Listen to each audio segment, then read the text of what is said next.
Ramai ibu ayah simpan duit raya anak dalam bank, tapi adakah itu pilihan yang terbaik? Dalam video kali ini, saya nak kongsikan cara lebih bijak untuk simpan duit raya anak supaya nilai dia makin bertambah, bukan makin susut. Pastikan save video ni untuk rujukan akan datang.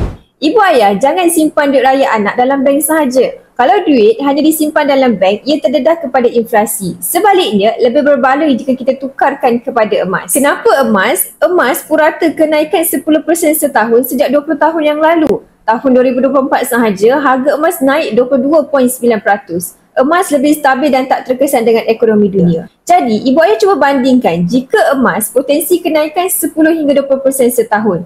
Jika ASP pada tahun 2024 dividen 5.75% sahaja dan pakar kewangan jangkakan takkan lebih 10% setahun seperti dulu. Jadi, strategi terbaik ialah alihkan duit raya anak kepada emas untuk simpanan lebih bernilai dalam jangka masa panjang. Nak mula, klik pin video saya di profil tentang cara mudah dan terpantas mulakan simpanan emas dan saya akan bimbing anda langkah demi langkah.